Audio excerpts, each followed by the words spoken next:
Kokia bus ateinanti savaitė, kas mūsų laukia. Bendras savaitės fonas, jūsų emocinė būsena, kokia bus ateinančią savaitę, jūsų veikla, finansai.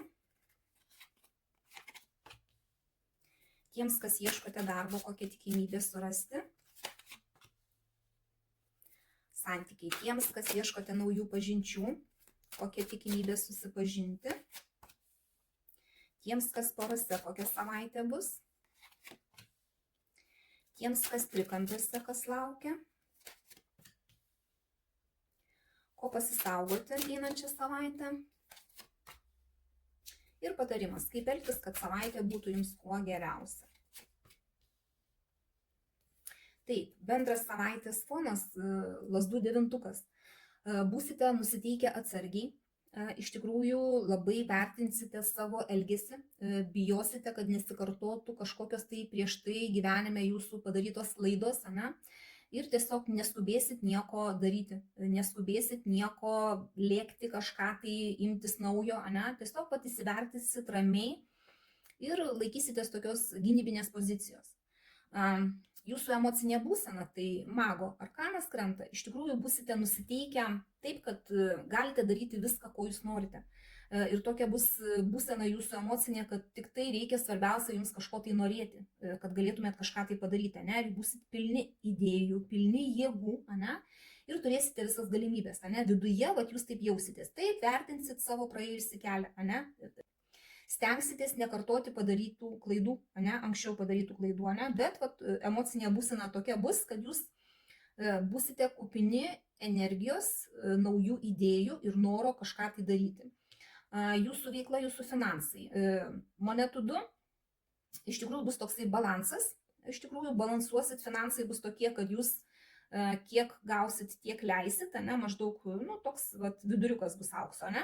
O darbe ar savo veikloje kažkokio, tai jūs galite bandyti apriepti kelis darbus vienu metu, skubėsit ir ten, norėsit spėti, ne, ir ten, ane, ir bandysit išbalansuoti tarp darbo ir mokslo galbūt, ane, tarp dviejų darbų kažkokių, tai, ane, tarp darbo ir šeimos galbūt, ane, nu tiesiog, vat, bus toksai balansas, bandymas nusėdėti vienu užpakalio ant dviejų kėdžių, ane, bandymas kažkaip tai išlaviruoti.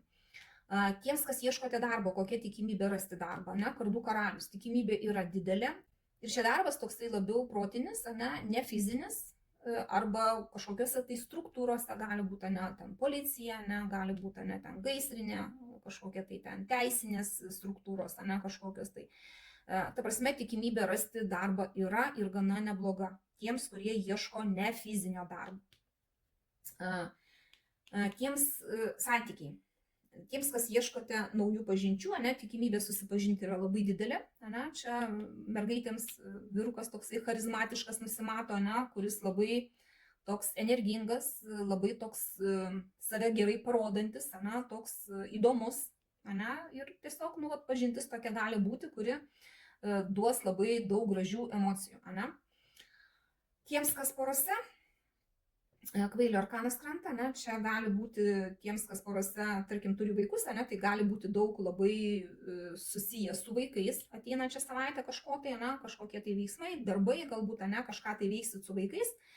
Tiems, kas vaikų neturi, gali būti kažkokias tai naujas etapas, ne, kažkoks gali būti. Galit kažkur tai lėkti, važiuoti, ne, kartu, ne, gali būti kažkokia truputį ir tokio atsakomybės trūkumas, ne, noras netgi išlaikyti savo laisvę, ne, jeigu bandys vienas kažkuris tai kontroliuoti kitą, ne, arba ten reguliuoti, kur tas kažką tai turėjai, tai bus labai didelis pasipriešinimas.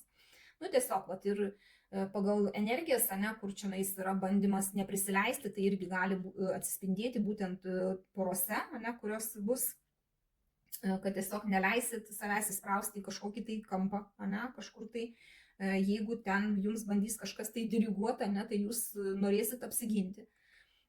Toliau, tiems, kas trikampiuose, tai čia lazdų tūzas. Visų pirma, tai yra seksualinė energija, ne, galite tiesiog mėgautis savo partneriu, ne, kad ir trikampiuose esate, ne. Nors būsite kažkaip tai galbūt ir nusiteikę save apriboti, ne, truputį neprisileisti visai arti, ne, bet vis tiek tas va, toksai seksualinė energija bus labai ryški ateinančią savaitę. Ko pasisaugoti, tai paslaptis, lenda visų pirma, ir pasyvumas. Tai ateinančią savaitę reikia patiems nebūti pasyviems, tokios vidinės energijos, kai jūs galite viską ir nuo jūsų viskas priklauso, nuo jūsų norų, nuo jūsų nusiteikimo, tai čia ir reikėtų saugotis pasyvumo, neužsidaryti ir nesėdėti sudėjus rankų nieko nedarant, šito, ir reikėtų saugotis kažkokių tai paslapčių, kažkokio tai nedasakymo, nedakalbėjimo, kažkur tai tai, turėt minty, kad gali kažkas tai tokio būti, pletkų reikėtų saugotis, patiems nelysti į pletkus. Tiesiog, taip, tokia savaitė. O patarimas, kaip elgtis, tai čia reikėtų apgalvoti, kažką tai, jeigu imatės kažko tai naujo, pagal šitas energijas, pagal magą jūs galite imtis kažko tai, tai reikėtų neskubėti, reikėtų pailsėti. Galbūt kitą savaitę jums ir reikia. Čia darbė, pavyzdžiui, plėšotės tarp kelių darbų, niekaip negalit, ta prasme, ir ten bėgat, ir galit jau tiesiog pervargti, tai čia reikėtų pailsėti. Jums toks ir patarimas būtų, kad ta savaitė būtų kuo geresnė, tiesiog galbūt net reikėtų atsiriboti nuo aplinkos, truputį poilsio kažkaip tai savo, kad galėtumėt apgalvoti, kaip jums elgtis, kaip gyventi toliau, ką daryti toliau. Tai va, nors ir čia, kaip sako, reikėtų pasisaugoti to pasyvumo, bet reikėtų ir neskubėti, neapgalvojus, nedaryti kažko tai, Tai va, tokia ateinanti savaitė, pasimkit tik tai, kas rezonuoja, visą kitą paleiskit. Bet kokiu atveju linkiu, kad jums būtų kuo geriausia. Dėkoju už jūsų laiką, širdutes ir iki sekančio karto.